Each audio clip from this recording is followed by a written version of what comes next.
sunshiny day here in the city of Noblesville. We're ready for our second in a series of Mental Health Mondays, joined once again by my friend, a small business owner at Pathways to Healing here in Noblesville, Kristen Boyce. Kristen, once again, thank you for joining me this morning. Thank you, Mayor Jensen. I'm excited to be here with you today. I'm excited as well. It's a good chance for us. We've kind of committed on a weekly basis to check in with everybody as we start talking about mental health in the city of Noblesville. We know how important that is during this very unique, maybe once in a lifetime time in our city, keeping everyone mentally strong here. Obviously, our health and your health and safety is our number one priority in the city of Noblesville.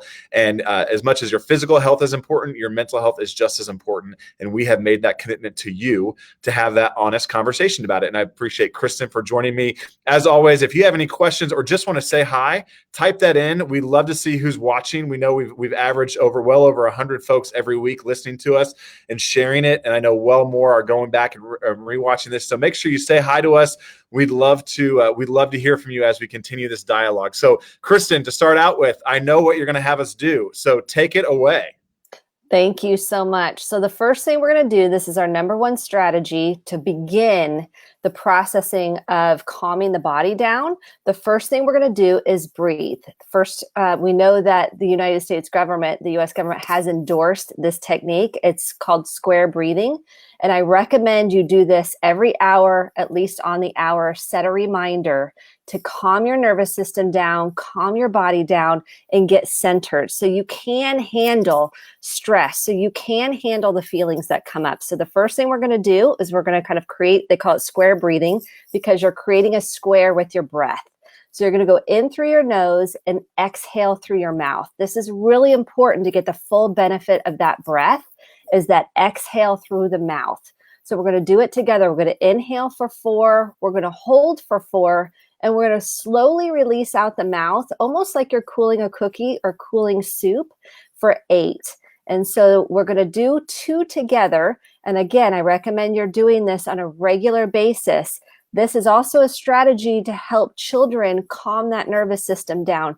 If you're calm, they're going to be more calm. If you're not calm, they're not going to be calm. It is the key strategy in parenting. First, calm your nervous system down. Put your oxygen mask on first, then you can assist others. So let's work on this together. So we're going to feel your feet on the ground. So it's really important you're really rooted into the planting your feet onto the ground. And then we're going to inhale through our nose.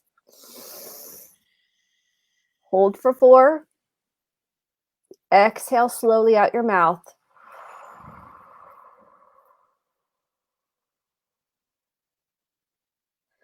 And you're going to notice your body and check in with the differences already. You may even feel a little lightheaded because you're not used to taking that full breath. We're going to do one more. In through your nose.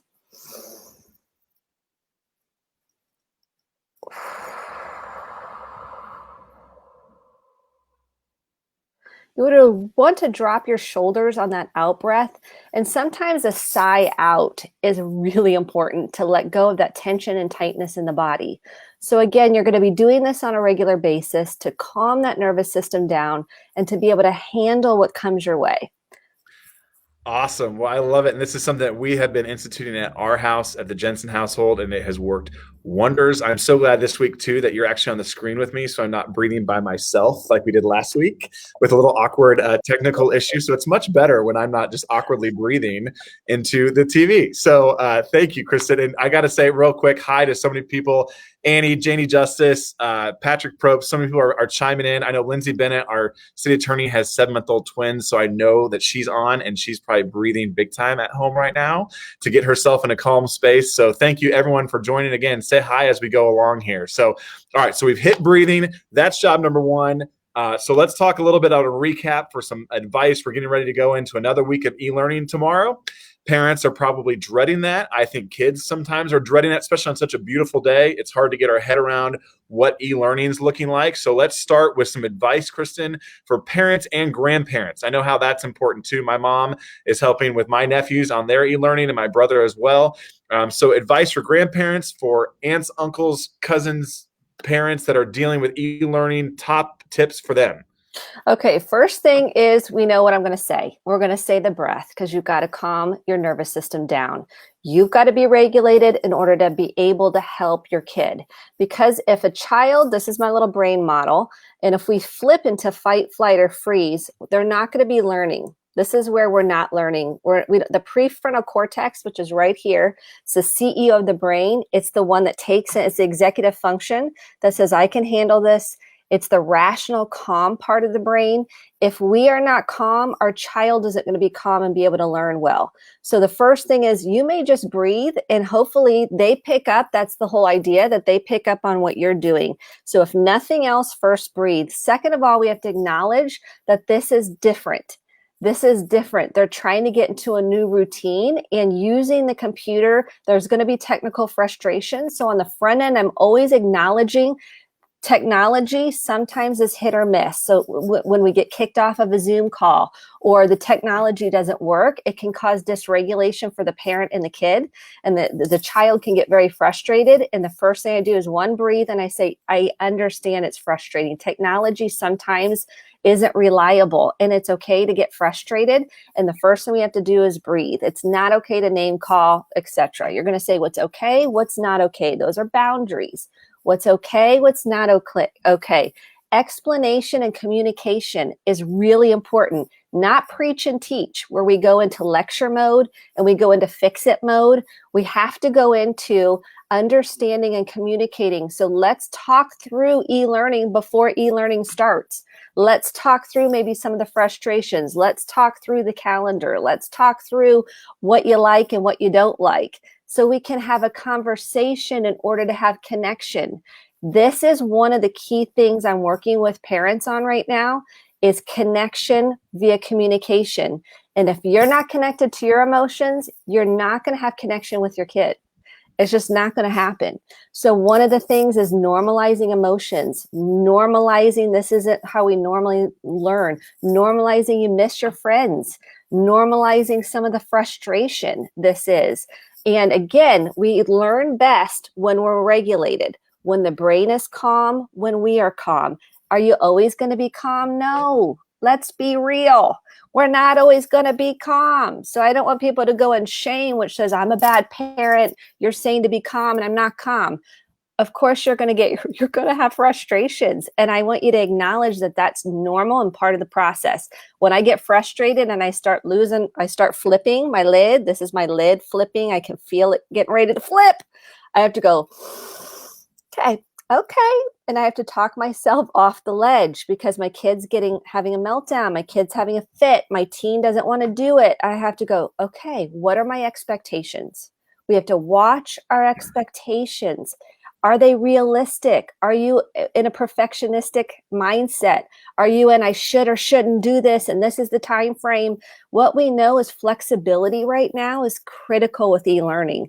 Communicate with the teachers. They're really understanding. They get it. They're also having their own, to learn and regulate themselves as they're trying to learn how to do this all virtually.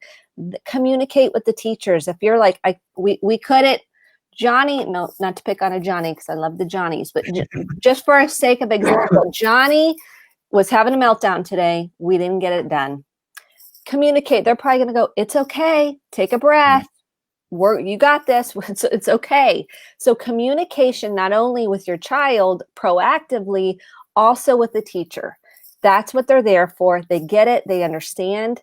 And we're in this together. Communication is vital. If we don't communicate, we're going to have meltdowns. So those are my number one kind of top tips here. Well, that's awesome because I think as someone who's married to a teacher, I can tell you those teachers also have Johnnies at home that they're trying to get through e-learning with as well. So they get it, they understand it, but yeah, share it with them. I know it coming from my wife's perspective, share those thoughts, share those feedback. Even as an elected official, I always say, if I don't hear from you, I assume everything's all good. And I know for a fact, everything's not always good. So share that information with them. And I don't know about your household, but sometimes we get into, when we bring up a e-learning issue with my son, we get the instant shake and the whole like, I can't do it. And so it turns into this gradual who can be the loudest sometimes. So we've been trying to work through of reacting that on our parental side with calm, cool, collected response, which tends to help calm him down as well. So yes. And just a taking practical, breaks. yes. Yes, taking breaks. It happens to everybody, even at the mayor's house. We kind of lose our stuff every once in a while. Totally get it. So, all right, let's transition a little bit to kids. I know there's some kids maybe listening, like Gunnar Reed, I know is listening right now. Some middle school kids, some high school kids. They're saying, Kristen, I hate e-learning. Give me some advice going into Tuesday, knowing that I've got to mentally prepare for that. What advice can you give some kids that are facing e-learning right now? First of all, I see you. I get you. It's okay. I mean, you may not love this, and there's no shoulds or shouldn'ts right now. When we should on ourselves, we're shaming ourselves. Okay. So when the minute a should comes out of our mouth or a shouldn't, we're already in shame. So first of all, I see you, and it makes sense if you have some frustrations and if you don't like it. It's how do we handle and cope with it so you do get what needs to get done. So first of all, taking those breaths, acknowledging this isn't your favorite thing in the world, and that's okay, is number one. Number two is an organized space. Come up with a space. Space is huge. Think about space. Our homes are our space. Our yards are our space. Our offices are our space. The space is really important to teens and kids. Do you have a dedicated space for teens to do their e-learning? Do you have it where it's set up so it's comfortable? They like it. They've set it up. You have your own things around you, fiddle things.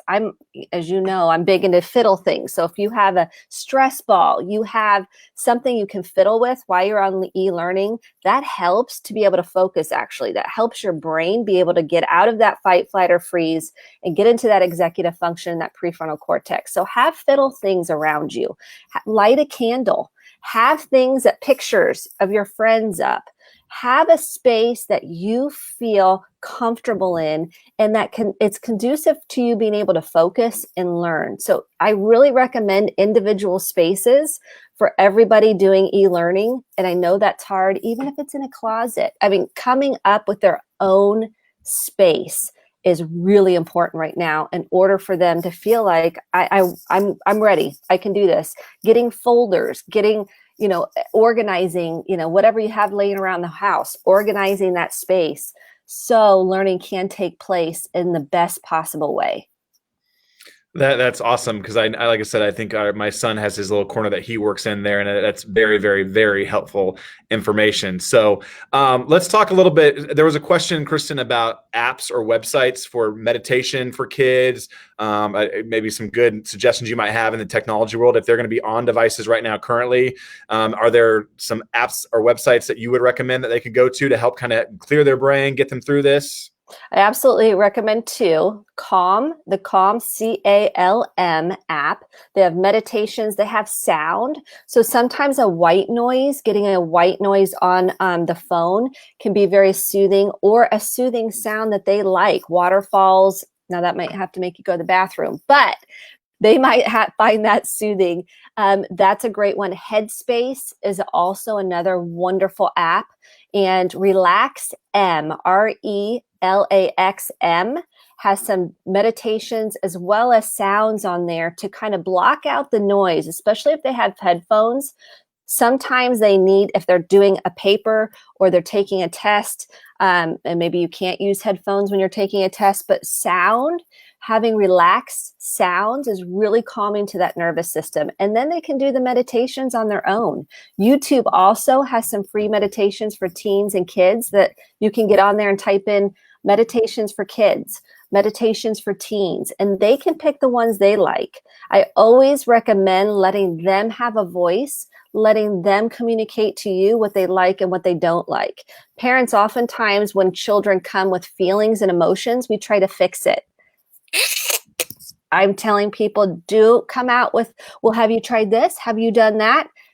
I want them to process, how does that feel for you? Tell me more about that. Instead of offering solutions out of the gate, Let them process, let them come up with some ideas. And when they're really young, we are doing a little bit more of the troubleshooting. And when they get older, we want to teach them to process and problem solve on their own. That's really important. We don't try to fix everything as parents. We let them process so they can come up with possibilities and options for themselves. That's great. Those are great tips for kids and for parents. Let's turn to a new topic. We said every week we want to kind of discuss some new content for folks to chew on, to think about as the week goes on. So there's a lot of talk right now about possibly reopening the economy at some point in time. Obviously, it's going to be done in a very calculated, safe measure with public health officials' feedback and guidance.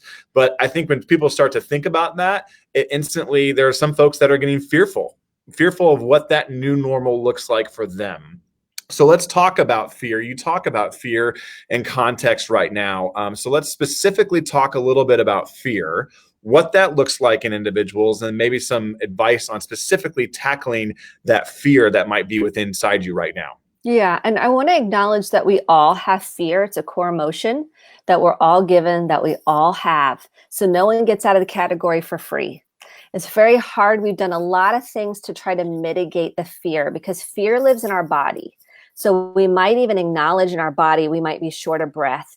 We might have shoulder pain. Our chest might get tight. We might have stomach pains. We might feel tightness all the way through our body.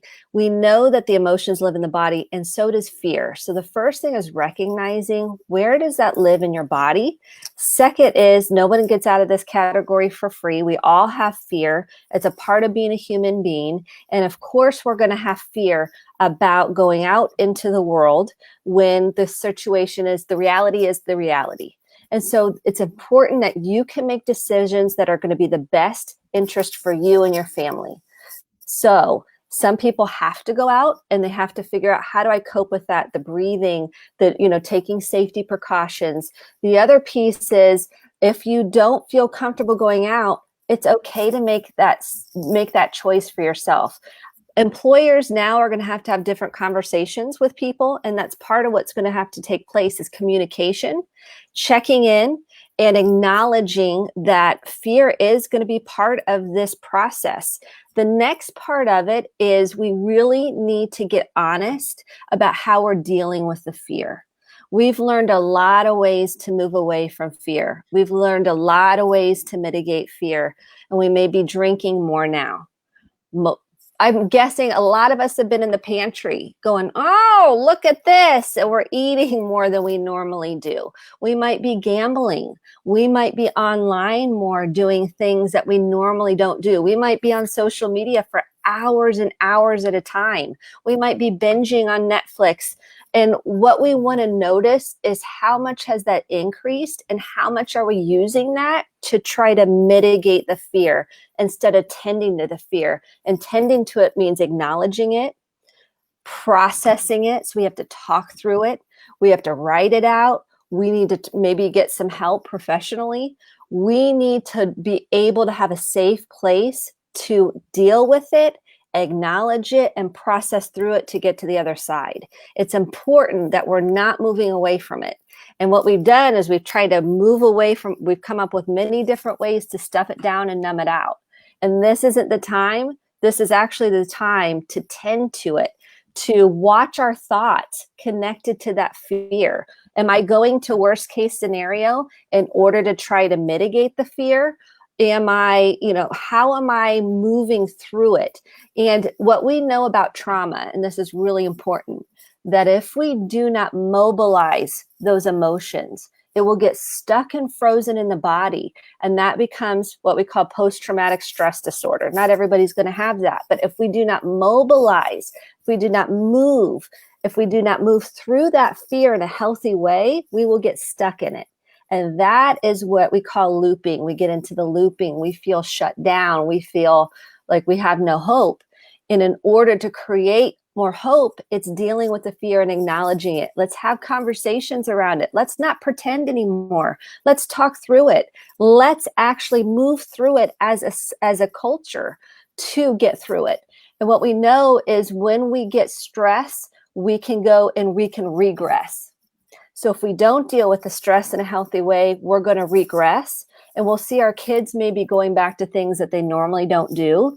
They start regressing. Don't get scared. We know that there's probably they don't know how to cope. They don't know how to deal with it.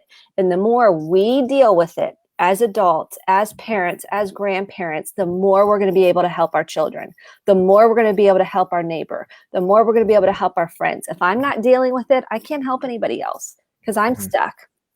There's no shame in that. It's to deal with it with compassion and empathy for ourselves and for other people.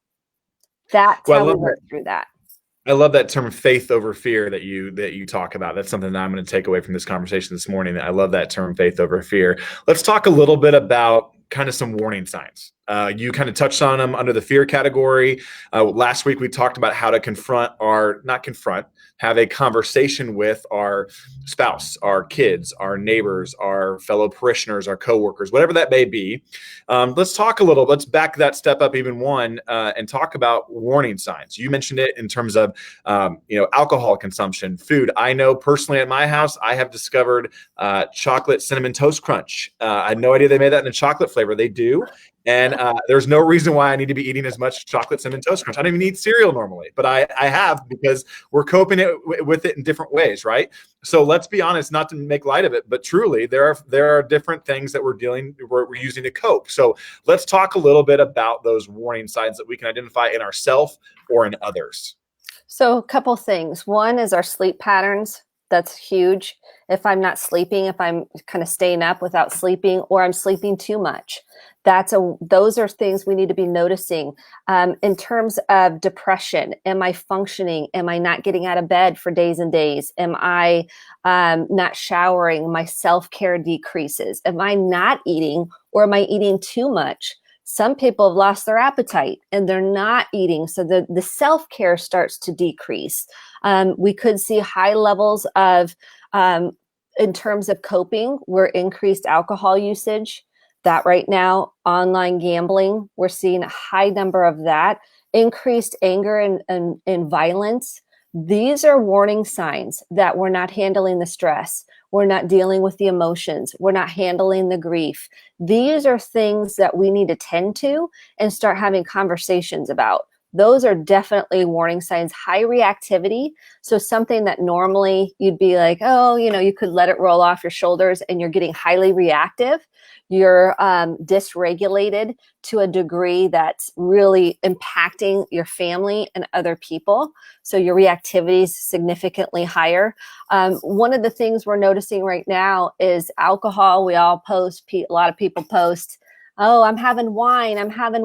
And so people start to feel like that's a normal way. Not that there's anything wrong with wine.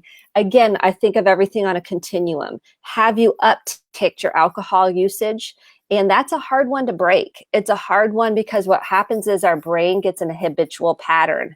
And so we want to watch, how are you using external things to deal with what's on the inside internally? Are you dealing with what's on the inside or not? So coping mechanisms.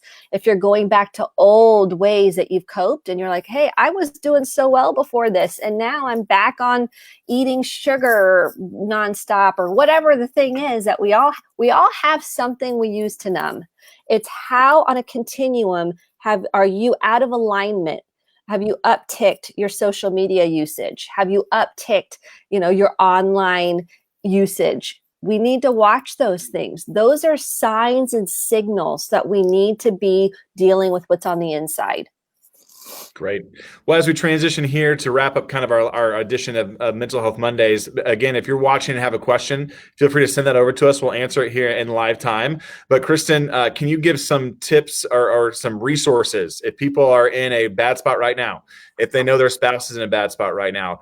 Obviously, if this is an emergency, 911, we stand ready. Our first responders are ready to tackle these mental health issues. We launched a new program called Noble Act, focused on mental health issues. So we're ready to handle that. But if it's not a 911 emergency, what resources are here in the community right now that folks can reach out to? The good news is we have so many resources, and please, it's vulnerable to ask for help. please don't be shy about asking for help. This is not the time to kind of say, I got this on my own. There is so many resources right now to help you. The first one is Prevail. They are local here in Noblesville. They have a 24-hour crisis line that's for domestic violence, emotional abuse, and their phone number is 317-776-3472. We have the Suicide Prevention Lifeline and that number. And these people are wonderful. They're trained at this. They are here to help you. It's 1-800-273-8255. That's 1-800-273-8255. We have the Disaster Distress Helpline, and that's 800-985-5990. And then text, you're going to text Talk With Us at 66746. That's text Talk With Us at 66746. The last one is the National Domestic Violence Hotline, and that's 800-799-7233. And for those that are struggling with addiction, we know Fairbanks is still open. That's right outside Community North. We have Community North.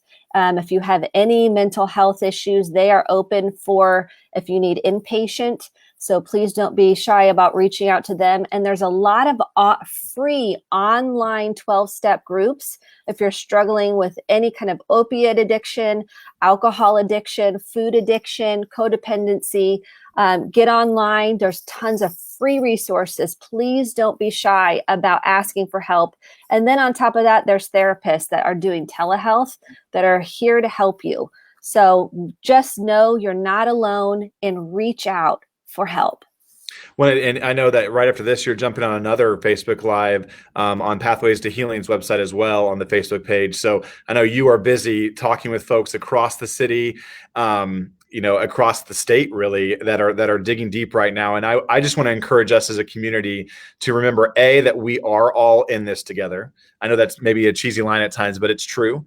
Let's continue to fight to erase that stigma. Let's be open and honest with one another. I'm going to be here every week during this time. Kristen's going to join me. We're going to be open. We're going to be honest. We're going to be sharing. I'll share my thoughts. I sometimes am too open, my wife tells me, but I'm going to just continue to share what I'm feeling these days, because we're all human, right? And we're all in this together. So Kristen, thank you so much.